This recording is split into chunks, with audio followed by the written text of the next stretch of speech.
نحمده ونصلي ونسلم على رسوله الكريم اما بعد فاعوذ بالله من الشیطان الرجیم بسم اللہ الرحمن الرحیم رب اشرح لي صدری ويسر لي امری واحلل عقدۃ من لسانی يفقهوا قولی اللهم فقهنا في الدین وعلمنا التعویل آمین یا رب العالمین۔ پارہ نمبر 18 رکو نمبر 9 سے اپنی تلاوت کا آغاز کرتے ہیں۔ سورہ نور کی آیت نمبر 21 ہے اور اس کی تلاوت سنتے ہیں۔ يا أيها الذين آمنوا لا تتبعوا خطوات الشيطان ومن يتبع خطوات الشيطان فإنه يأمر بالفحشاء والمنكر ولولا فضل الله عليكم ورحمته ما زكى منكم من أحد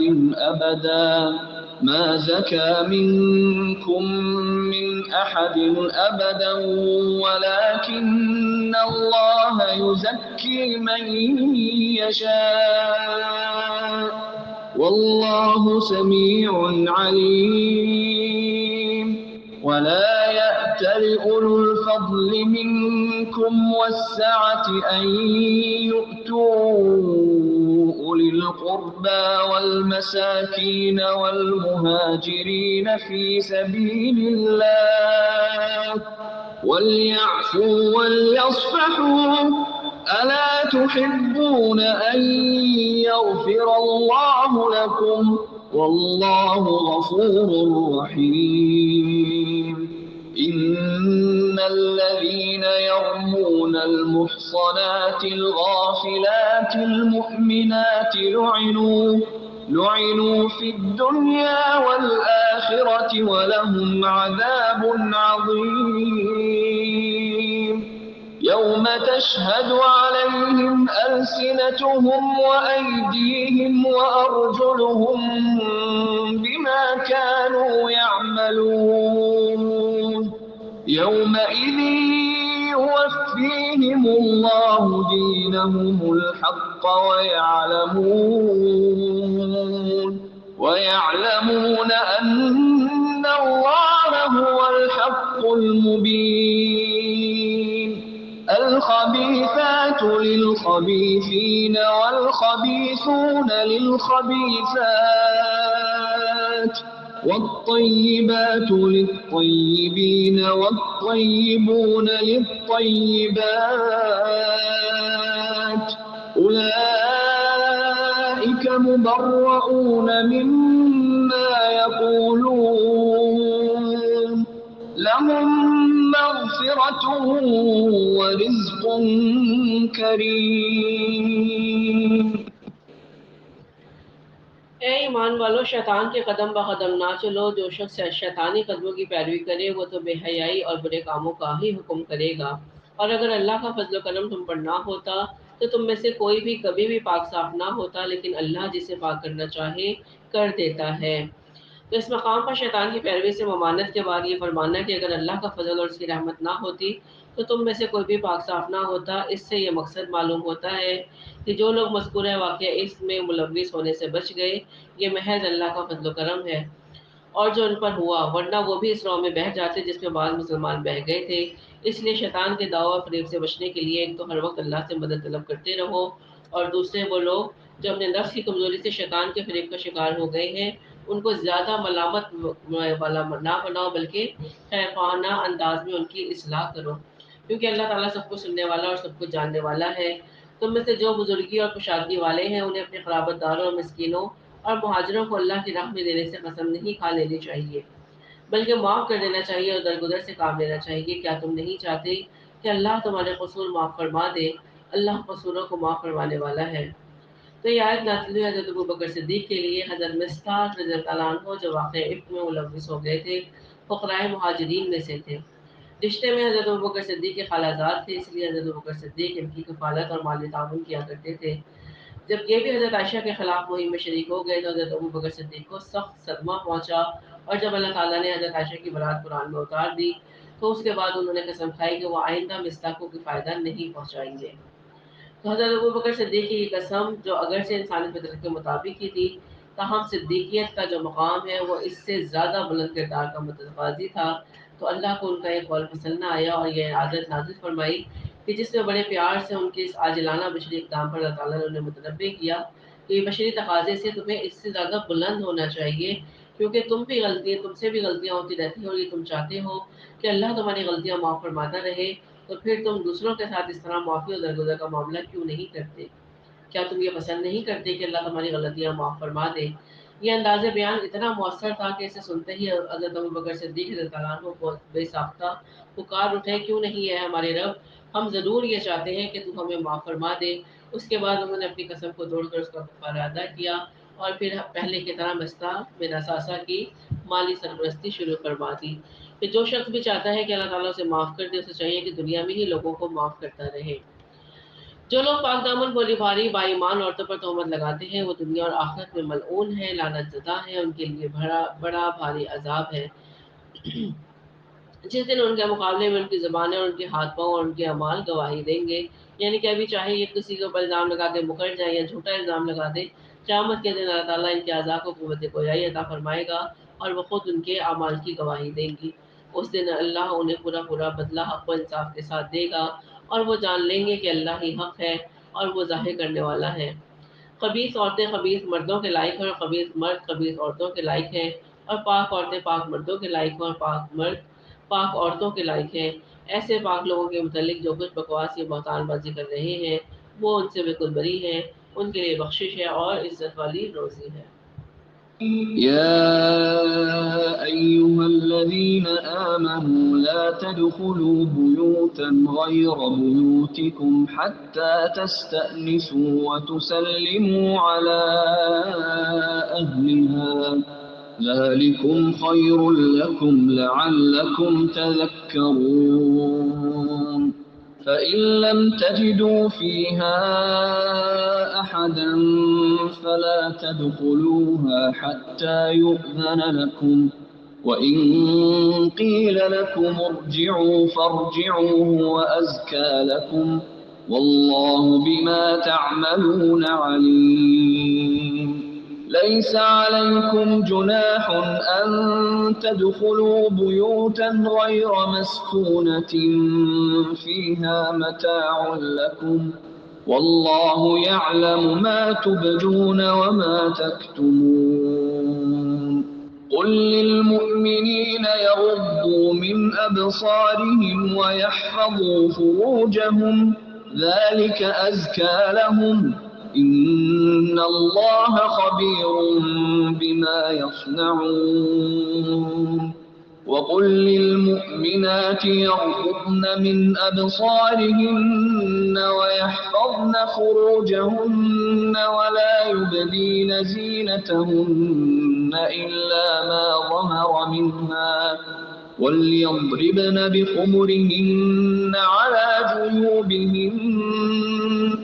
ولا يبدين زينتهن إلا لبعولتهن أو آباء بعولتهن أو أبنائهن أو أبناء بعولتهن أو إخوانهن أو بني إخوانهن أو بني أخواتهن أو نسائهن أو ما ملكت أيمانهن أو التابعين غير أولي الإربة من الرجال أو الطفل الذين لم يظهروا على عورات النساء ولا يضربن بأرجلهن ليعلم ما يخفين من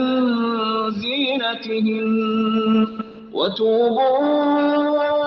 إلى الله الله جميعا أيها المؤمنون لعلكم تفلحون وأنكحوا الأيام منكم والصالحين من عبادكم وإمائكم إن يكونوا فقراء يغنهم الله من فضله والله واسع عليم وليستعفف الذين لا يجدون نكاحا حتى يغنيهم الله من فضله والذين يبتغون الكتاب مما ملكت أيمانكم فكاتبوهم إن علمتم فيهم خيرا وآتوهم مما لله الذي آتاكم ولا تكرهوا فتياتكم على البغاء إن أردنا تحصنا لتبتغوا عرض الحياة الدنيا ومن يكرههن فإن الله من بعد إكراههن غفور رحيم ولقد أنزلنا إليكم آيات مبينات ومثلا من الذين خلوا من قبلكم وموعظة للمتقين اے ایمان والو اپنے گھروں کے سوا اور گھروں میں نہ جاؤ جب تک کہ اجازت نہ لے لو اور وہاں کے رہنے والوں کو سلام نہ کر لو یعنی اللہ تعالیٰ ہمیں آئلی زندگی کے آداب سکھا رہا ہے کہ جب کسی کے گھر جانے کا ارادہ کرو تو جانے سے پہلے ان سے اجازت طلب کر لو اور یہ وہ طریقہ ہے جو باہر ملکوں میں لوگوں نے اپنا لیا تو وہ ترقی یافتہ ہو گئے اور ہمارے ہاں ان طریقوں کو چھوڑ رکھا ہے اسی لیے ہم پست اور ذیل ہیں اللہ تعالیٰ نے آئلی زندگی کے آداب سکھائے ہیں کہ کسی کے گھر جانے سے پہلے اجازت طلب کرو اور جب آپ بغیر اطلاع کے بھی دروازے پہ چلے گئے ہو تو سلام لے کے داخل ہونے کی اجازت طلب کرو یہاں دونوں اجازتوں کا ذکر ہے یہی تمہارے لیے سراسر بہتر ہے تاکہ تم نصیحت حاصل کرو اور نبی کریم صلی اللہ علیہ وآلہ وسلم کا بھی یہی معمول تھا کہ نبی کریم صلی اللہ علیہ وآلہ وسلم پہلے سلام کرتے پھر داخل ہونے کی اجازت طلب کرتے اور اسی طرح آپ کا معمول یہ بھی تھا کہ آپ 3 مرتبہ اجازت طلب فرماتے اور اگر کوئی جواب نہ ملتا تو واپس لوٹ آتے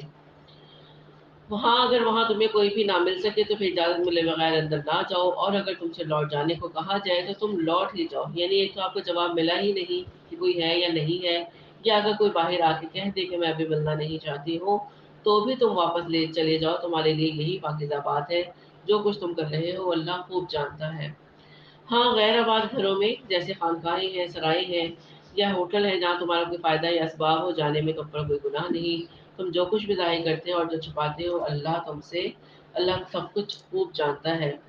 مسلمان مردوں سے کہو کہ اپنی نگاہیں نیچی رکھیں اور اپنی شرمگاہوں کی حفاظت رکھیں یہی ان کے لیے پاکیزگی ہے لوگ جو کچھ کریں اللہ سب سے خبردار ہے اور مسلمان عورتوں سے بھی کہو کہ وہ اپنی نگاہیں نیچے رکھیں یہ وہ اہم بات ہے جو سب بھول جاتے ہیں کہ صرف مرد ہی نگاہ نیچے رکھے اللہ تعالیٰ نے عورتوں کو بھی نامحرم اور مردوں کی طرف دیکھنے سے منع فرمایا ہے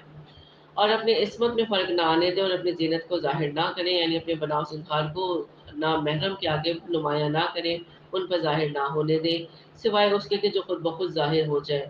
خود بخود کیسے ظاہر ہو جائے گا کسی نے چوڑیاں پہنی ہے رنگس پہنی ہے یا مہندی لگی ہوئی ہے کسی چیز سے کوئی چیز لینے دینے میں وہ ہاتھ ظاہر ہو جائے یا کوئی زیور ایسا پہنا ہو جس کی آواز سے وہ خود ہی نمایاں ہو جائے اور اپنے سینوں پر یا گریبانوں پر اپنی اوڑھنیوں کے بکل مارے رہیں یعنی اپنے کو بڑی چادر ڈال کے رہیں اور اپنی آرائش کو ظاہر نہ کریں سوائے ان لوگوں کے سوا کسی کے اوپر اپنی زینت کو ظاہر نہیں کرنا لیکن ان رشتوں میں بھی اپنے اوپر چادر ڈال کے ہی رکھنی ہے ایسا نہیں ہے کہ ان کے آگے بغیر دوپٹے کے خواتین باہر آ جائیں تو وہ کون لوگ ہیں جن کے آگے زینت کا اظہار ہے یعنی بناؤ سنگھار کیا جا سکتا ہے اپنے خاوندوں کے سامنے اپنے والد کے یا سسر کے آگے اپنے لڑکوں کے یا اپنے خاوند کے لڑکوں کے آگے اپنے بھائیوں اور اپنے بھتیجوں کے آگے اپنے بھانجوں کے آگے یا اپنے میل جول کی عورتوں یا غلاموں کے سامنے یہ ایسے نوکر چاکر مرد جو شہوت والے نہ ہوں یہ ایسے بچوں کے جو عورتوں کے پردوں کی باتوں سے مطلع نہیں ہوئے یعنی بچہ ابھی معصومیت کی عمر میں ہے بلوغت کو نہیں پہنچا تو اس کے آگے زینت ظاہر کی جا سکتی ہے جب وہ بالغ ہو جائے گا تو اس کے آگے بھی زینت کا اظہار نہیں ہوگا اور اس طرح زور زور سے پاؤں مار کر نہ چلے کہ ان کی پوشیدہ زینت معلوم ہو جائے یعنی پاؤں زور سے نہ رکھے کہ اگر پازیب یا کوئی چیز پہن رکھی ہو تو وہ اس کی آواز پیدا ہو۔ اور اس میں کچھ مفسرین نے آواز والی سینڈل بھی منع فرمائی ہے جس کے پہننے سے ٹک ٹک کی آواز پیدا ہوتی ہے، وہ بھی اسی حکم میں شامل ہے کہ ایسی سینڈل سے اجتناب کیا جائے جو آواز پیدا کرے اور کسی کی توجہ کا باعث بنے۔ اے مسلمانوں، تم سب کے سب اللہ کی جناب میں توبہ کرو تاکہ تم نجات پا جاؤ۔ تم میں سے جو مرد اور عورت بے نکاح کے ہوں گے ان کا نکاح کر دو، اور اپنے نیک بخت غلام لوڈیوں کا بھی، یعنی جو نیک لوڈیاں ہیں ان کا بھی نکاح کر دو، اور غلاموں کا بھی جو مرد اور عورت بغیر نکاح کے ہیں۔ اگر وہ مفلس ہوں گے تو اللہ انہیں اپنے فضل سے امیر بنا دے گا۔ اللہ کشادگی والا اور علم والا ہے۔ اور ان لوگوں کو پاک دامن رہنا چاہیے جو اپنا نکاح کرنے کا مقدر نہیں رکھتے یہاں تک کہ اللہ انہیں اپنے فضل سے مالدار بنا دے۔ تو حدیث میں پاک دامنی کے لیے جب تک شادی کی استطاعت حاصل نہ ہو جائے نفلی روزہ رکھنے کی تاکید ہے۔ فرمایا ہے نوجوانوں کی جماعت، تم میں سے جو شادی کی طاقت نہیں رکھتا اسے اپنے وقت پر شادی جو شادی کی طاقت رکھتا ہے اسے اپنے وقت پر شادی کر لینی چاہیے، کہ اس لیے کہ یہ آنکھوں اور شرمگاہ کی حفاظت ہوتی ہے۔ اور جو شادی کی طاقت نہیں رکھتا اسے چاہیے کہ وہ کثرت سے نفلی روزے رکھے، کیونکہ روزے اس کی جنسی خواہش کو قابو میں رکھنے والے ہیں۔ اللہ تعالیٰ نے فرمایا کہ تمہارے غلاموں میں سے جو کوئی کچھ تمہیں دے کر آزادی کی تحریر کرانی چاہے تو تم ایسی تحریر انہیں کر دیا کرو اگر تم کو ان میں کوئی بھلائی نظر آتی ہو۔ تو مخاطب ایسے غلام کو کہا جاتا ہے جو اپنے مالک سے معاہدہ کر لیتا ہے کہ میں اتنی رقم جمع کر کے آپ کو دوں گا تو آزادی کا مستحق ہو جاؤں گا۔ اور بھلائی نظر آنے کا مطلب یہ ہے کہ ان کے صدق اور امانت پر تمہیں یقین بھی ہو کہ یہ جو بھی وعدہ کر رہے ہیں اس میں یہ پورا ہے اور وہ محنت کر کے کمائیں گے اور رقم ادا کر دیں گے۔ تو اسلام میں چونکہ زیادہ سے زیادہ غلامی کی حوصلہ شکنی کی پالیسی اپنائی گئی تھی، اس لیے یہاں پہ مالکوں کو تاکید کی جا رہی ہے کہ مخاطبت کے خواہش مند غلاموں سے معاہدہ کرنے میں تعامل نہ کرو، بشرط یہ کہ تمہیں ان کے اندر ایسی بات معلوم ہو جس سے کہ تمہاری رقم کی ادائیگی نہ ہو سکے گی۔ یعنی کہ اگر مالک کو یہ یقین ہے کہ یہ میرا غلام آزاد ہو کر محنت مزدوری کر کے اپنی قیمت ادا کر دے گا تو اللہ تعالیٰ نے حکم دیا ہے کہ پھر اس کے ساتھ مخاطبت کرنے میں دیر نہ کرو، فوری طور پر کر لو۔ لیکن اگر کوئی ایسی کنڈیشن ہے کہ جو غلام جا رہا ہے یہ صحیح طریقے سے کمائی کر کے اپنی قیمت ادا نہیں کر سکے گا تو اس صورت میں رک جا سکتا ہے۔ تو اللہ تعالیٰ نے تمہیں جو مال دے رکھا ہے اس میں سے انہیں بھی دو، یعنی کہ اگر مالک مالدار ہے اور وہ خود ہی مخاطبت والی رقم دے سکتا ہے تو بہتر ہے کہ وہ خود ہی ادا کر دے۔ تمہاری جو لونڈیاں پاک دامن رہنا چاہتی ہیں انہیں دنیا کی زندگی کے فائدے کے غرض سے بدکاری پر مجبور نہ کرو۔ یعنی زمانہ جاہلیت میں لوگ محض دنیاوی مال کی خاطر اپنی لونڈیوں کو بدکاری پر مجبور کرتے تھے، اللہ تعالیٰ نے یہاں اس سے روک دیا۔ اور جو انہیں مجبور کرے تو اللہ ان پر جبر کرنے کے بعد بخش دینے والا اور مہربانی کرنے والا ہے۔ یعنی جس نے مجبور کیا اس گناہ کا وبال اس کے اوپر پڑے گا، مجبوری سے کیے ہوئے گناہ کا وبال مجبور انسان کے اوپر نہیں آتا۔ نبی کریم صلی اللہ علیہ وسلم نے بھی فرمایا کہ میری امت سے خطا، نسیان اور ایسے کام جو جبر سے کرائے گئے ہوں معاف ہیں۔ اور ہم نے تمہاری طرف کھلی اور روشن آیتیں اتار دی ہیں اور لوگوں کی کہاوتیں جو تم سے پہلے گزر چکے ہیں پرہیزگاروں کے لیے نصیحت ہی نصیحت ہے۔ اللہ نور السماوات والأرض مثل نوره كمشكاة فيها مصباح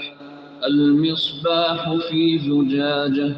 الزجاجة كأنها كوكب دري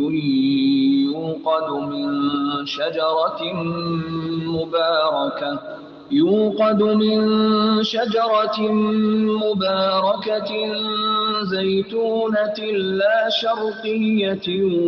ولا غربية يكاد زيتها يضيء ولو لم تمسسه نار نور على نور يهدي الله لنوره من يشاء ويضرب الله الأمثال للناس والله بكل شيء عليم في بيوت أذن الله أن ترفع ويذكر فيها اسمه يسبح له فيها بالغدو والآصال رجال لا تلهيهم تجارة ولا بيع عن ذكر الله وإقام الصلاة وإيتاء الزكاة يخافون يوما تتقلب فيه القلوب والأبصار ليجزيهم الله أحسن ما عملوا ويزيدهم من فضله والله يرزق من يشاء بغير حساب والذين كفروا أعمالهم كسراب بقيعة يحسبه الظمآن ماء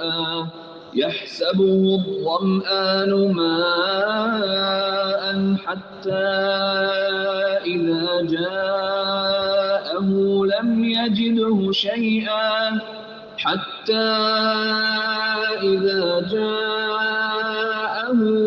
يجده شيئا ووجد الله عنده فوفاه حسابه والله سريع الحساب أو كظلمات في بحر لجي يغشاه موج من فوقه سحاب ظلمات بعضها فوق بعض إذا أخرج يده لم يكد يراها ومن لم يجعل الله له نورا فما له من نور. اللہ نور ہے آسمانوں کا اور زمین کا، یعنی اگر اللہ نہ ہوتا تو نہ تو آسمان میں نور ہوتا اور نہ ہی زمین میں، اور نہ آسمان و زمین میں کسی کو ہدایت نصیب ہوتی. بس وہ اللہ ہی آسمان و زمین کو روشن کرنے والا اور اس کی کتاب نور ہے جس کے ذریعے سے زندگی کی تاریکیوں میں رہنمائی اور روشنی حاصل کی جاتی ہے. حدیث سے بھی اللہ کا نور ہونا ثابت ہے. نبی کریم صلی اللہ علیہ وسلم نے فرمایا بس اللہ اس کی ذات نور ہے، اس کا حجاب نور ہے. صحیح مسلم کی حدیث ہے 199 نمبر پر. تو اللہ نور ہے آسمانوں کا اور زمین کا. اس کے نور کی مثال مثل ایک تاق کی ہے جس میں چراغ ہو اور چراغ شیشے کی قندیل میں ہو اور شیشہ مثل چمکتے ہوئے روشن ستارے کے ہو اور وہ چراغ ایک بابرکت درخت زیتون کے تیل سے جلایا جاتا ہو. جو درخت نہ مشرقی ہے نہ مغربی، قریب ہے کہ خود وہ تیل آپ ہی روشنی دینے لگے اگرچہ اسے آگ نہ بھی چھوئے. یعنی وہ اتنا برائٹ روشندار تیل ہے کہ وہ روشن ہے، چمکدار ہے کہ اگر وہ آگ اس کو نہ بھی چھوئے تو بھی وہ ایسے ہے کہ جیسے کہ گویا جل رہا ہے. نور پر نور ہے. اللہ اپنے نور کی طرف جسے چاہے رہنمائی کرتا ہے. لوگوں کو سمجھانے کے لیے یہ مثالیں ہیں اللہ بیان فرما رہا ہے. اللہ ہر چیز کے حال سے بخوبی واقف ہے. تو نور سے مراد ایمان و اسلام بھی ہے، یعنی اللہ تعالیٰ جن کے اندر ایمان کی رغبت اور اس کی طرف دیکھتا ہے اس نور کی طرف ان کی رہنمائی فرما دیتا ہے جس سے دنیا کی سعادتوں کے دروازے ان پر کھل جاتے ہیں. تو اللہ تعالیٰ ہر چیز کے اللہ تعالیٰ نے یہ مثالیں بیان کی ہیں. اللہ تعالیٰ ہر چیز کے حال سے بالکل واقف ہے. ان گھروں میں جن کے ادب و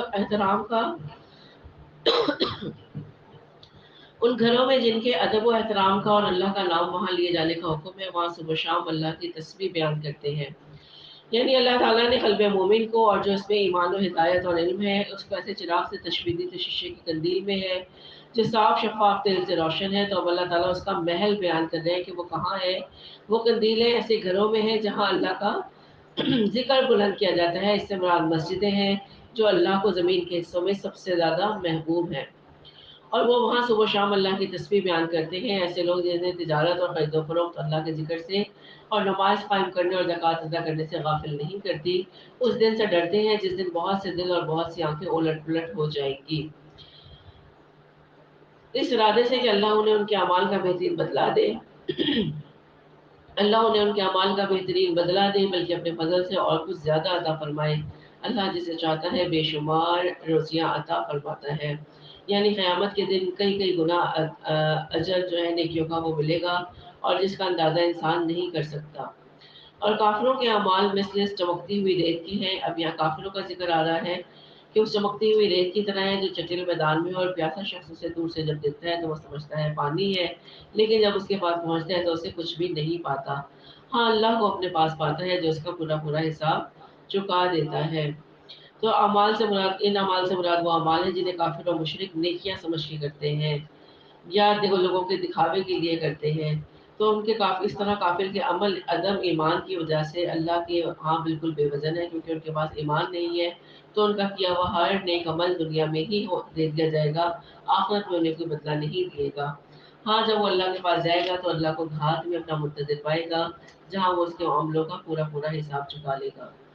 یا مثل ان اندھیروں کے جو نہایت گہرے سمندر کی تہہ میں ہو، جسے اوپر تلے کی موجوں نے ڈھانپ رکھا ہو، پھر اوپر سے بادل چھائے ہوں۔ الغرض اندھیریاں ہیں جو اوپر تلے پے در پہ ہیں، جب اپنا ہاتھ نکالے تو قریب ہے کہ اسے دیکھ بھی نہ سکے۔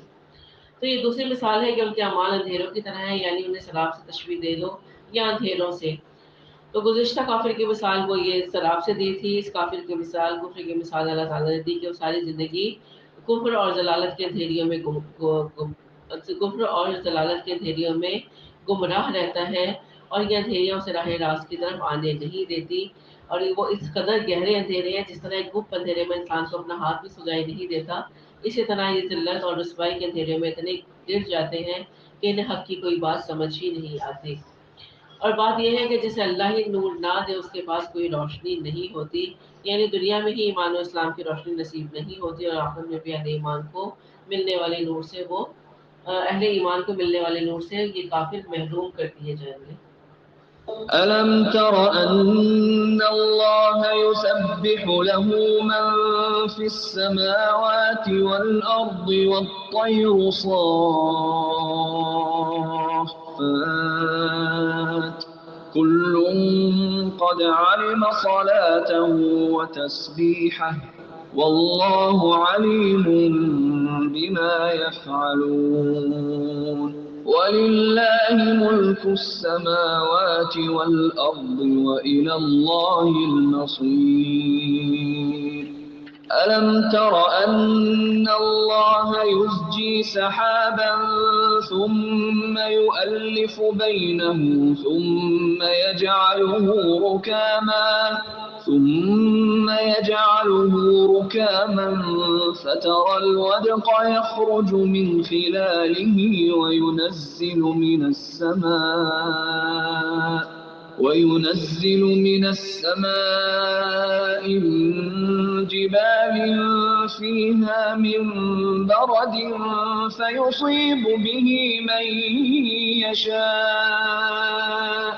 فيصيب به من يشاء ويصرفه عن من يشاء يكاد سنا برقه يذهب بالأبصار يقلب الله الليل والنهار إن في ذلك لعبرة لأولي الأبصار والله خلق كل دابة من ماء فمنهم من يمشي على بطنه ومنهم من يمشي على رجلين ومنهم من يمشي على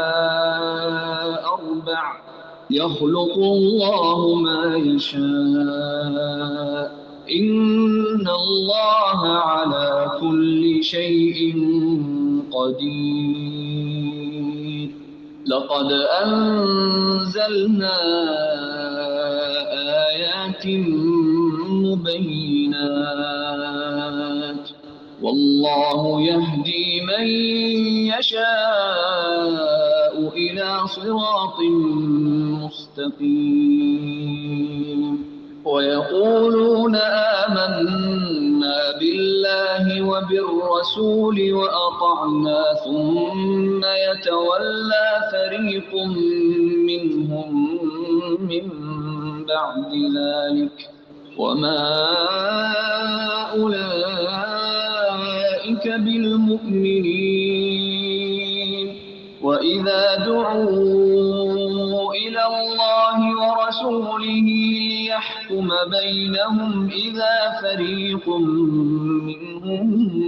معرضون وإن يكن لهم الحق يأتوا إليه مذعنين أفي قلوبهم مرض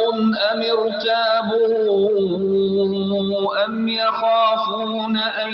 يحيف الله عليهم ورسوله بل أولئك هم الظالمون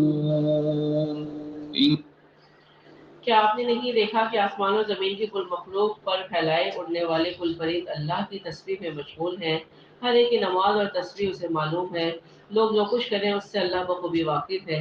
زمین و آسمان کی بادشاہت اللہ ہی کی ہے اور اللہ ہی کی طرف لوٹنا ہے۔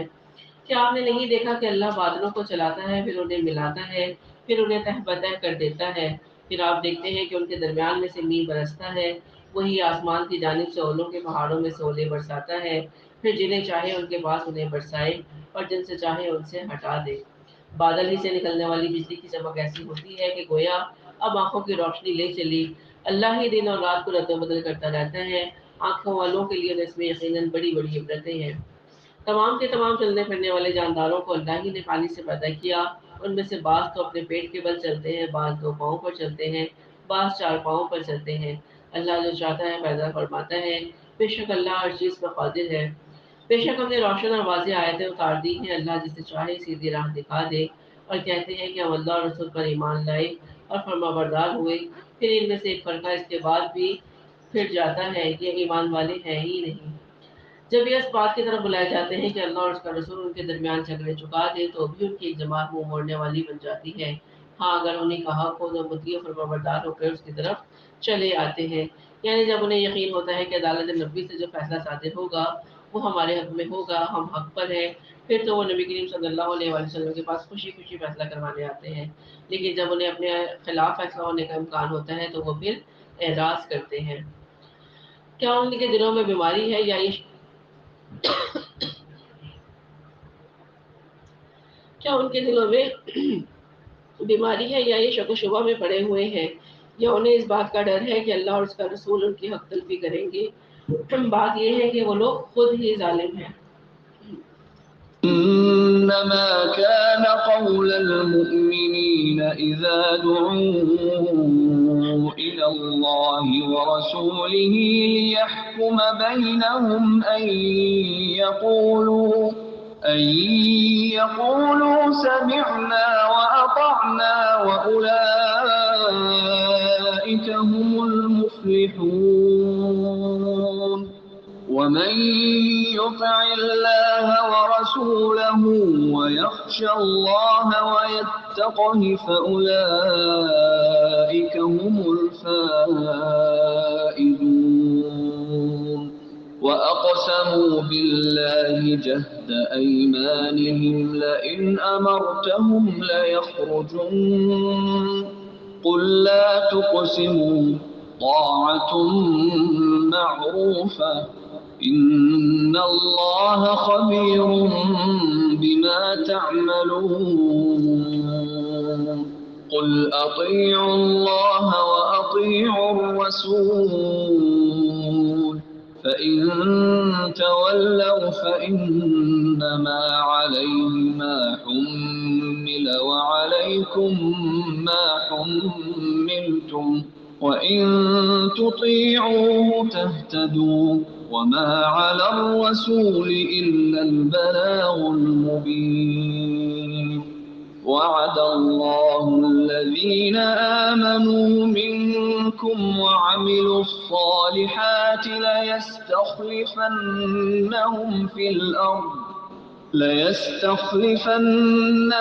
في الأرض كما استخلف الذين من قبلهم وليمكنن لهم دينهم الذي ارتضى لهم وليبدلنهم من بعد خوفهم أمنا يعبدونني لا يشركون بي شيئا ومن كفر بعد ذلك فأولئك هم الفاسقون وأقيموا الصلاة وآتوا الزكاة وأطيعوا الرسول لعلكم ترحمون لا تحسبن الذين كفروا معجزين في الأرض ومأواهم النار ولبئس المصير. ایمان والوں کا قول تو یہ ہے کہ جب انہیں اس لیے بلایا جاتا ہے کہ اللہ اور اس کا رسول ان میں فیصلہ کر دے تو وہ کہتے ہیں کہ ہم نے سنا اور مان لیا. پچھلی آیات میں منافقین کا اور مشرکین کا ذکر تھا کہ وہ اللہ اور اس کے رسول کے پاس جب فیصلے کے لیے آتے ہیں تو اس وقت آتے ہیں جب انہیں یہ یقین ہوتا ہے کہ ان کے حق میں فیصلہ ہوگا. یہاں ایمان والوں کا رویہ بیان کیا جا رہا ہے کہ اللہ کہ جب انہیں بلایا جائے کہ اللہ اور اس کے رسول ان کے درمیان فیصلہ فرما دیں تو وہ کہتے ہیں کہ ہم نے سنا اور ہم نے مان لیا. یہی لوگ کامیاب ہونے والے ہیں. جو بھی اللہ کے اور اس کے رسول کی فرما برداری کرے، خوف الہی رکھیں اور اس کے عذابوں سے ڈرتے رہیں، وہی نجات پانے والے ہیں. بڑی پختگی کے ساتھ اللہ کی قسمیں کھا کھا کر کہتے ہیں کہ آپ کا حکم ہوتے ہی نکل کھڑے ہوں گے. اب یہاں پہ منافقین کا ذکر ہے. کہہ دیجئے کہ بس قسمیں نہ کھاؤ، تمہاری اطاعت کی حقیقت معلوم ہے، جو کچھ تم کر رہے ہو اللہ اسے خوب جانتا ہے. اللہ تعالیٰ تمہارے سینوں میں پلنے والے رازوں کو بھی خوب جانتا ہے. کہہ دیجئے کہ اللہ کا حکم مانو، رسول کی اطاعت کرو. پھر بھی اگر تم نے روح گردانی کی تو رسول کے ذمہ تو صرف وہی ہے جو اس پر لازم کر دیا گیا، اور تم پر اس کی جواب دہی ہے جو تم پر رکھا گیا ہے. ہدایت تو تمہیں اسی وقت ملے گی جب رسول کی اطاعت کرو گے.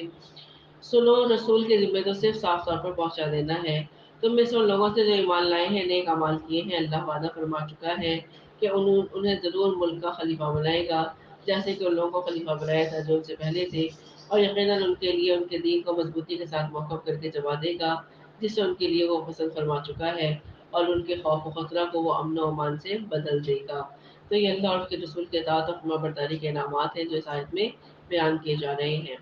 اللہ تعالیٰ فرماتے ہیں کہ وہ میری عبادت کریں گے، میرے ساتھ کسی کو بھی شریک نہیں ٹھہرائیں گے. اس کے بعد کے جو لوگ ناشکری اور کفر کریں گے وہ یقیناً فاسق ہیں. نماز کی پابندی کرو، زکوٰۃ ادا کرو اور اللہ کے رسول کی فرما برداری میں لگے رہو تاکہ تم پر رحم کیا جائے. یہ خیال آپ کبھی بھی نہ کرنا کہ منکر لوگ زمین میں ادھر ادھر بھاگ کر ہمیں ہرا دینے والے ہیں. ان کا اصلی ٹھکانہ تو جہنم ہے جو یقیناً بہت ہی برا ٹھکانہ ہے. يا أيها الذين آمنوا ليستأذنكم الذين ملكت أيمانكم والذين لم يبلغوا الحلم منكم 3 مرات من قبل صلاة الفجر وحين تضعون ثيابكم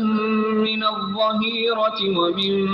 بعد صلاة العشاء 3 عورات لكم ليس عليكم ولا عليهم جناح بعدهن طوافون عليكم بعضكم على بعض كذلك يبين الله لكم الآيات والله عليم حكيم. وإذا بلغ الأطفال منكم الحلم فليستأذنوا كما استأذن الذين من قبلهم كذلك يبين الله لكم آياته والله عليم حكيم. والقواعد من النساء اللاتي لا يرجون نكاحا فليس عليهن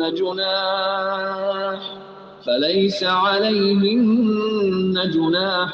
أن يضعن ثيابهن غير متبرجات بزينة وأن يستعففن خير لهم والله سميع عليم. ليس على الأعمى حرج ولا على الأعرج حرج ولا على المريض حرج ولا على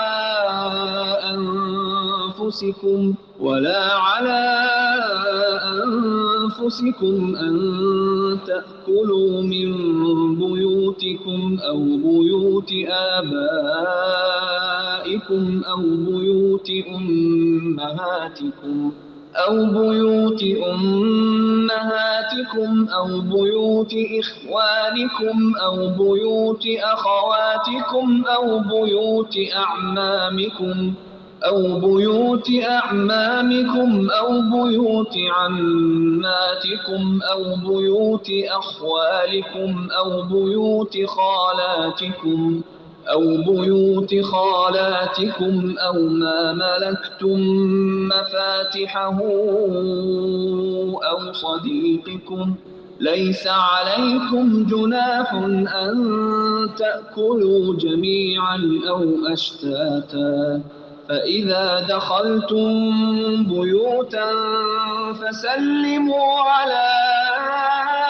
أنفسكم تحية من عند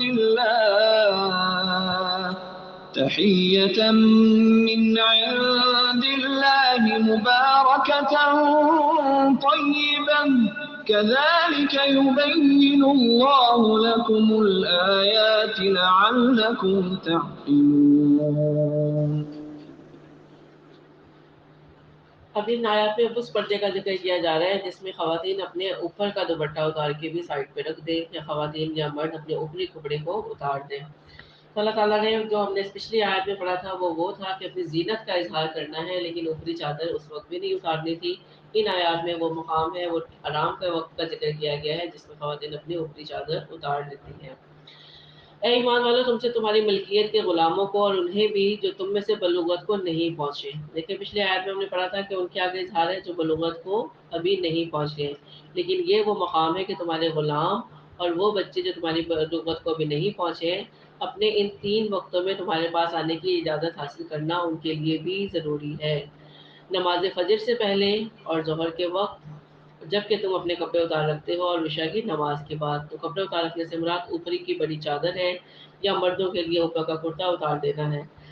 تو اوپری چادریں جو اتار دیتے ہیں ان 3 موقعوں پر جب یہ آرام کا وقت ہوتا ہے، لیٹنے کا وقت ہوتا ہے، تو نابالغ بچے اور گھر کے وہ غلام جو ہر وقت گھر میں آتے جاتے ہیں یا لوٹیاں، وہ بھی اس وقت اجازت طلب کر کے کمرے میں داخل ہوں گے. یہ تینوں وقت تمہاری خلوت اور پردے کے ہیں. ان وقتوں کے ماں سوا نہ تو تم پر کوئی گناہ ہے اور نہ ہی ان پر، یعنی ان 3 وقتوں میں اجازت لے کے آنا ہے، اس کے علاوہ اور دوسرے اوقات میں اجازت لینا ضروری نہیں ہے. تم سب آپس میں ایک دوسرے کے بعد بکثرت آنے جانے والے ہو. اللہ تعالیٰ اس طرح کھول کر اپنے احکامات تم سے بیان فرما رہا ہے. اللہ پورے علم اور کامل حکمت والا ہے. اور تمہارے بچے جب بلوغت کو پہنچ جائیں تو جس طرح ان سے پہلے لوگ اجازت مانگتے ہیں انہیں بھی اجازت مانگ کر آنا چاہیے. یعنی جب آپ کے بچے بالغ ہو گئے ہیں، بیٹا بالغ ہو گیا ہے یا بیٹی بالغ ہو گئی ہے، تو اب وہ والدین کے پاس جائیں گے تو پہلے اجازت طلب کریں گے. اللہ تم سے اسی طرح اپنی آیتیں بیان فرماتا ہے. اللہ ہی علم و حکمت والا ہے. اور بڑی بوڑھی عورتیں جنہیں نکاح کی امید اور خواہش ہی نہ رہی ہو، اگر وہ اپنے کپڑے اتار رکھیں، اس سے مراد بڑی چادر، بڑی اوڑھنی ہے، تو ان پر کوئی گناہ نہیں، بشرط یہ کہ وہ اپنا بناؤ سنگھار ظاہر کرنے والیاں نہ ہو. لیکن اگر کوئی ایسی بوڑھی عورت ہے جو اپنے بناؤ سنگھار کا ابھی بھی خیال رکھتی ہے تو اس کے اوپر پردہ ابھی بھی واجب ہوگا. تاہم اگر ان سے احتیاط بھی رکھیں تو ان کے لیے بہت افضل ہے. یعنی کہ آپ بناؤ سنگھار بھی نہیں کرتی ہے، نکاح کی خواہش بھی نہیں ہے، پھر بھی پردہ کرتی ہے، تو اللہ تعالیٰ نے کہا کہ یہ ان کے لیے بہت ہی بہتر ہے اور افضل ہے، اور اللہ تعالیٰ سنتا اور جانتا ہے. اندھے پر، لنگڑے پر، بیمار پر اور خود تم پر کوئی حرج نہیں کہ تم اپنے گھروں سے کھا لو، یا اپنے باپوں کے گھروں سے، یا اپنی ماؤں کے گھروں سے، یا اپنے بھائیوں کے گھروں سے، یا اپنی بہنوں کے گھروں سے، یا اپنے چچاؤں کے گھروں سے، اپنی پھوپھیوں کے گھروں سے، اپنے ماموں کے گھروں سے، اپنی خالاؤں کے گھروں سے، یا ان گھروں سے جن کی کنجیوں کے مالک تم ہو، یا اپنے دوستوں کے گھروں سے. تم پر کوئی گناہ نہیں کہ تم سب ساتھ بیٹھ کر کھاؤ یا الگ الگ. اب یہ ان گھروں کا ذکر کیا گیا ہے جہاں پر انسان بلا تکلف کھا سکتا ہے. لیکن ایسی چیز جو اہل خانہ نے اپنے لیے خاص طور پر رکھی ہے، چھپا کے رکھی ہے، یا بعض دفعہ لوگ کھانے پینے کا سامان اسٹاک کے طور پر گھر میں رکھتے ہیں، وہ اگر انہوں نے سائڈ پہ رکھا ہوا ہے تو اس کو بغیر اجازت کے نہیں کھائیں گے. لیکن عام کھانا بغیر اجازت کے بلا تکلف ان گھروں سے کھایا جا سکتا ہے. بس تم گھروں میں جانے لگو تو اپنے گھر والوں کو سلام کر لیا کرو. بھی گھر میں داخل ہونے کے آداب اللہ تعالیٰ سکھا رہے ہیں کہ جب اپنے ہی گھر میں داخل ہونے لگو تو سلام کرو، یہ دعائے خیر ہے. اور جو بابرکت اور پاکیزہ ہے اللہ کی طرف سے نازل شدہ، یعنی کہ یہ سلام جو ہے یہ اللہ کی طرف سے نازل شدہ ہے، اس میں خیر ہے اور اس میں برکت ہے۔ تو اللہ تعالیٰ نے یہ حکم دیا ہے کہ گھروں میں داخل ہونے کا ادب بتایا گیا ہے کہ داخل ہوتے وقت اہل خانہ کو سلام عرض کرو۔ تو آدمی پر اپنی بیوی یا بچوں کو سلام کرنا بعض اوقات گراں گزرتا ہے، اور لگتا ہے کہ شاید تم چھوٹے ہو جائیں گے، لیکن آپ دیکھیں اللہ نے کیا کہا کہ یہ دعائیں خیر ہے۔ تو کیا ہمارے اہل و عیال اس قابل نہیں ہے، کیا وہ اس بات کے حقدار نہیں ہے کہ ان کو دعائیں خیر دی جائے؟ اور یہ بابرکت اور پاکیزہ ہے، اللہ کی طرف سے نازل شدہ ہے، یہ اللہ تعالیٰ نے اتارا ہے۔ یوں ہی اللہ کھول کھول کر تم سے اپنے احکام بیان فرما رہا ہے تاکہ تم سمجھ سکو۔ إنما المؤمنون الذين آمنوا بالله ورسوله وإذا كانوا معه على أمر جامع لم يذهبوا حتى يستأذنوه. إن الذين يستأذنونك أولئك الذين يؤمنون بالله ورسوله فإذا استأذنوك لبعض شأنهم فأذن لمن شئت منهم واستغفر لهم الله إن الله غفور رحيم. لا تجعلوا دعاء الرسول بينكم كدعاء بعضكم بعضا قد يعلم الله الذين يتسللون منكم لواذا فليحذر الذين يخالفون عن أمره أن تصيبهم فتنة أو يصيبهم عذاب أليم. ألا إن لله ما في السماوات والأرض قد يعلم ما أنتم عليه ويوم يرجعون إليه فينبئهم بما عملوا والله بكل شيء عليم. باایمان لوگ تو وہی ہیں جو اللہ اور اس کے رسول پر یقین رکھتے ہیں، اور جب ایسے معاملے میں جس میں لوگوں کے جمع ہونے کی ضرورت ہوتی ہے نبی کے ساتھ ہوتے ہیں، تو جب تک آپ سے اجازت نہ لے لیں کہیں نہیں جاتے۔ جو لوگ ایسے موقع پر آپ سے اجازت لے لیتے ہیں حقیقت میں یہی ہیں جو اللہ اور اس کے رسول پر ایمان لا چکے ہیں۔ ابھی رسول اللہ صلی اللہ علیہ وسلم کی محفل کے آداب بیان کیے جا رہے ہیں کہ ایمان والے جب محفل میں داخل ہوں یا وہاں سے اٹھنے کا ارادہ کریں تو وہ رسول اللہ صلی اللہ علیہ وسلم سے اجازت طلب کرتے ہیں۔ بس جب ایسے لوگ آپ سے اپنے کسی کام کے لیے اجازت طلب کریں تو آپ ان میں سے جسے چاہے اجازت دے دیں اور ان کے لیے اللہ سے بخشش کی دعا مانگیں، بے شک اللہ بخشنے والا مہربان ہے۔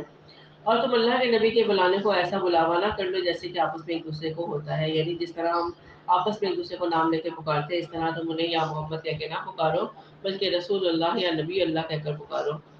تم میں سے انہیں اللہ خوب جانتا ہے جو نظر بچا کر چپکے سے سرک جاتے ہیں۔ یہ منافقین کا ذکر ہے جو اجازت طلب نہیں کرتے بلکہ وہ چپکے سے محفل سے اٹھتے چلے جاتے ہیں۔ سنو، جو لوگ حکم رسول کی مخالفت کرتے ہیں انہیں ڈرتے رہنا چاہیے کہ کہیں ان پر کوئی زبردست آفت نہ آ پڑے یا ان پر دردناک عذاب نہ پہنچے۔ آگاہ ہو جاؤ کہ آسمان و زمین میں جو کچھ ہے سب اللہ ہی کا ہے۔ جس روش پر تم ہو وہ اسے بخوبی جانتا ہے، اور جس دن یہ سب اس کی طرف لوٹائے جائیں گے اس دن ان کو ان کے کیے سے وہ خبردار کر دے گا۔ اللہ سب کچھ جاننے والا ہے۔ بے شک سورہ فرقان کا آغاز کرتے ہیں، مکی صورت ہے، 6 رکوعات ہیں اور اس کے پہلے رکوع کی تلاوت سنتے ہیں۔ بسم الله الرحمن الرحيم. تبارك الذي نزل الفرقان على عبده ليكون للعالمين نذيرا. الذي له ملك السماوات والأرض ولم يتخذ ولدا ولم يكن له شريك في الملك ولم يتخذ ولدا ولم يكن له شريك في الملك وخلق كل شيء فقدره تقديرا. اتخذوا من دونه آلهة لا يخلقون شيئا وهم يخلقون ولا يملكون لأنفسهم ضرا ولا نفعا ولا يملكون موتا ولا حياة ولا نشورا. وقال الذين كفروا إن هذا إلا إفك افتراه وأعانه عليه قوم آخرون فقد جاءوا ظلما وزورا. وقالوا أساطير الأولين اكتتبها فهي تملى عليه بكرة وأصيلا. قل أنزله الذي يعلم السر في السماوات والأرض إنه كان غفورا رحيما. وقالوا ما لهذا الرسول يأكل الطعام ويمشي في الأسواق لولا أنزل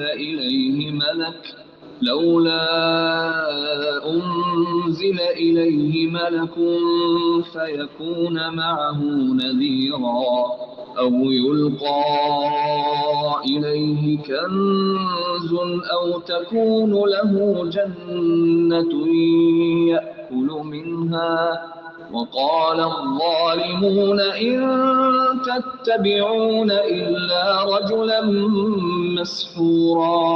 انظر كيف ضربوا لك الأمثال فضلوا فلا يستطيعون سبيلا.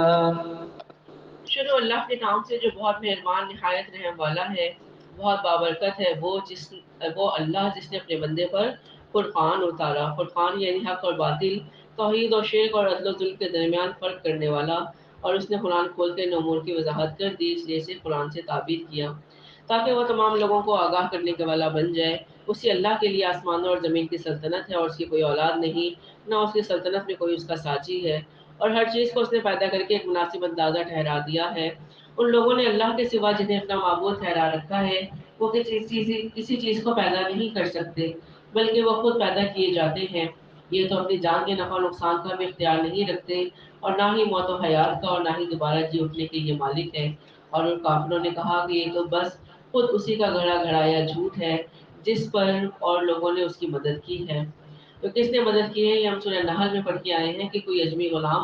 جن کا جو فقیہ یسار اور اداس ہیں ان کے اوپر کہا جاتا تھا کہ رسول اللہ صلی اللہ علیہ وسلم کو قرآن سکھانے آتے ہیں. دراصل یہ کافی بڑے ہی ظالم اور جھوٹ کے مرتکب ہوئے اور یہ بھی کہا کہ یہ تو اگلوں کے افسانے ہیں جو اس نے لکھ رکھے ہیں، بس وہی صبح شام ان کے سامنے پڑھے جاتے ہیں. کہہ دیجئے اسے تو اس اللہ نے اتارا ہے جو آسمان و زمین کی تمام پوشیدہ باتوں کو جانتا ہے، بے شک وہ بڑا ہی بخشنے والا مہربان ہے. اب یہ ان کے اعتراضات ہیں جو مشرکین اور کفار نے نبی کریم صلی اللہ علیہ وسلم کی پر لگائے. انہوں نے کہا کہ ایک ایسا رسول ہے کہ کھانا بھی کھاتا ہے، بازاروں میں بھی چلتا پھرتا ہے. چلو یہ بات تو ٹھیک ہے، اگر انسان ہی ہے تو پھر ایسا کیوں نہیں ہوا کہ ان کے پاس کوئی فرشتہ بھیج دیا جاتا کہ وہ بھی اس کے ساتھ ہو کر ڈرانے والا بن جاتے ہیں، یعنی لوگوں کو کہتا کہ ہٹو بھائی تمہارے پاس ایک فرشتہ آ رہا ہے جو اس کا معاون مددگار ہوتا، یا اس کے پاس کوئی خزانہ ہی ڈال دیا جاتا،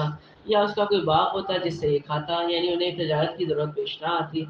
اور ان ظالموں نے کہا کہ تم ایسے آدمی کے پیچھے ہو لیے ہو جس پر جادو کر دیا گیا ہے.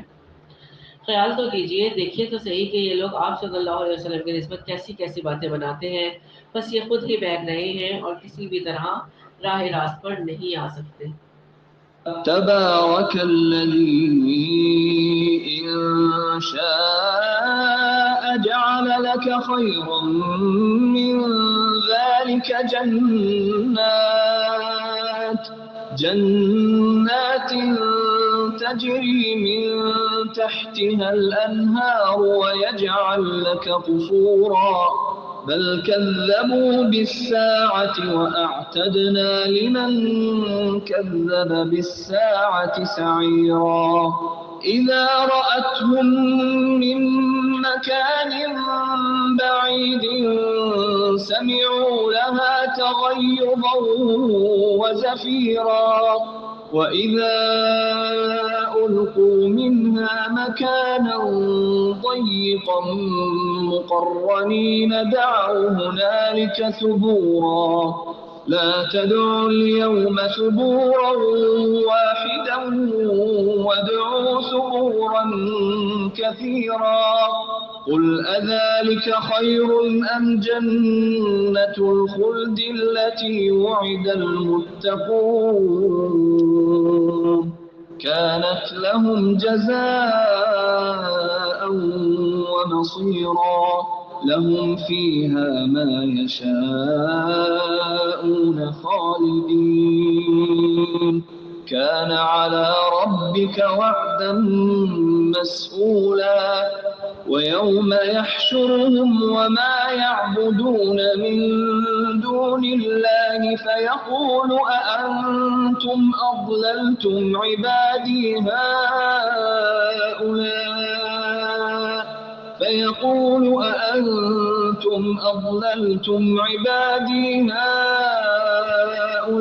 هؤلاء أم هم ضلوا السبيل قالوا سبحانك ما كان ينبغي لنا أن نتخذ من دونك من أولياء ولكن متعتهم وآباءهم حتى نسوا الذكر وكانوا قوما بورا فقد كذبوكم بما تقولون فما تستطيعون صرفا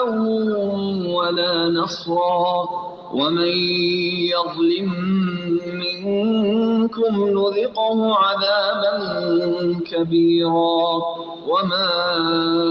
أرسلنا قبلك من المرسلين إلا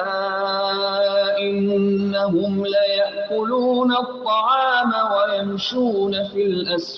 الأسواق وجعلنا بعضكم لبعض فتنة أتصبرون وكان ربك بصيرا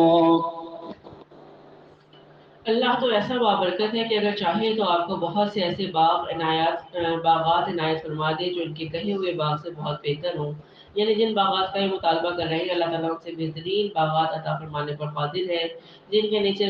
نہریں بہ رہی ہوں اور آپ کو بہت سے پختہ محل بھی عطا کر دے۔ بات یہ دراصل یہ ہے کہ یہ لوگ قیامت کو جھوٹ سمجھتے ہیں اور قیامت کے جھٹلانے والوں کے لیے ہم نے بھڑکتی ہوئی آگ تیار کر رکھی ہے۔ جب وہ انہیں دور سے دیکھے گی تو یہ اس کا غصے سے بھڑنا اور جھاڑنا سنیں گے، یعنی جب جہنم کافروں کو اور مشرکوں کو دیکھے گی تو غصے سے دہاڑے گی، جیسے سورہ ملک میں بھی ہے وَإِذَا أُلْقُوا فِيهَا سَمِعُوا لَهَا شَهِيقًا وَهِيَ تَفُورُ تَكَادُ تَمَيَّزُ مِنَ الْغَيْظِ، یعنی جب جہنم میں ڈالے جائیں گے تو اس کا دہاڑنا سنیں گے اور وہ جوش غضب سے اچھلتی ہوگی، ایسا لگے گا کہ وہ غصے سے پھٹ پڑے گی۔ تو جہنم کا دیکھنا اور چلانا ایک حقیقت ہے، یہ استعارہ نہیں ہے۔ اللہ کے لیے کسی کے بھی اندر احساس و ادراک کی قوت پیدا کرنا مشکل نہیں، وہ جو چاہے کر سکتا ہے۔ تو جو جہنم ان کافروں کو اور مشرکوں کو دور سے دیکھے گی تو یہ اس کا غصے سے بھی پڑنا اور دھاڑنا سنیں گے۔ جب یہ جہنم کی کسی تنگ جگہ میں زنجیروں میں جکڑ کر پھینک دیے جائیں گے تو وہاں اپنے لیے موت ہی موت پکاریں گے۔ ان سے کہا جائے گا کہ آج ایک ہی موت کو نہ پکارو بلکہ بہت سی اموات کو پکارو، یعنی ایک موت آ جانے سے تمہارے اوپر کوئی بھلا نہیں ہوگا تمہارا۔ آپ کہہ دیجئے کہ کیا یہ بہتر ہے، یعنی یہ جہنم کی زندگی بہتر ہے یا وہ ہمیشگی والی جنت جس کا وعدہ پرہیزگاروں سے کیا گیا ہے، جو ان کا بدلہ ہے اور ان کے لوٹنے کی اصلی جگہ ہے۔ وہ جو چاہیں گے ان کے لیے وہاں موجود ہوگا، ہمیشہ رہنے والے ہیں۔ یہ تو آپ کے رب کے ذمہ وعدہ ہے جو قابل درخواست ہے۔ اور جس دن اللہ انہیں اور سوائے اللہ کے جنہیں وہ پوج رہے ہیں انہیں جمع کر کے پوچھے گا کہ کیا میرے ان بندوں کو تم نے گمراہ کیا یا خود ہی راستے سے وہ گم ہو گئے؟ وہ جواب دیں گے کہ تو پاک ذات ہے، خود ہمیں ہی یہ بنا کر کے تیرے سوا اوروں کو اپنا کارساز بناتے۔ یعنی جب خود ہم تیرے سوا کسی کو کارساز نہیں سمجھتے تو ہم اپنی بابت کسی کو یہ کیسے کہہ سکتے تھے کہ ہمیں معبود بنا لیا جائے۔ بات یہ ہے کہ تو نے انہیں ان کے باپ دادوں کو آسودگیاں عطا فرمائی، زندگی کا سامان متا دیا، یہاں تک کہ وہ نصیحت برا بیٹھے، یہ لوگ تھے ہی ہلاک ہونے والے۔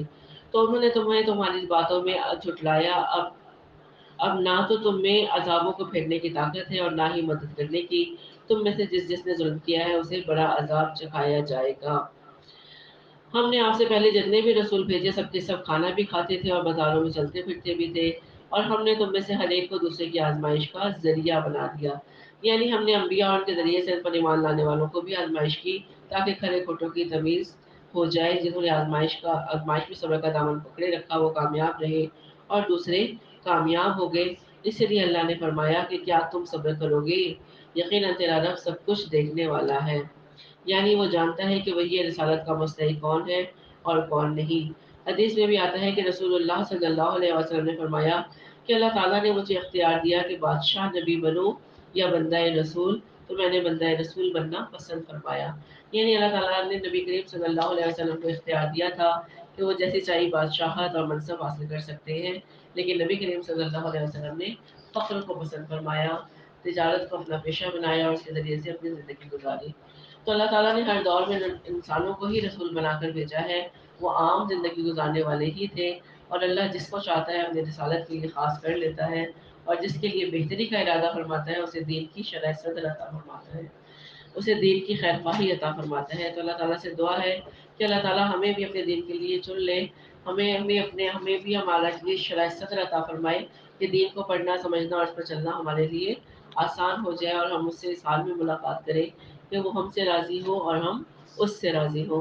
آمین یا رب العالمین۔ وآخر دعوانا الحمد للہ رب العالمین۔ سبحان ربک رب العزت عما یصفون وسلام علی المرسلین والحمد للہ رب العالمین۔ ربنا تقبل منا انک انت السمیع العلیم وتب علینا انک انت التواب الرحیم۔ آمین یا رب العالمین۔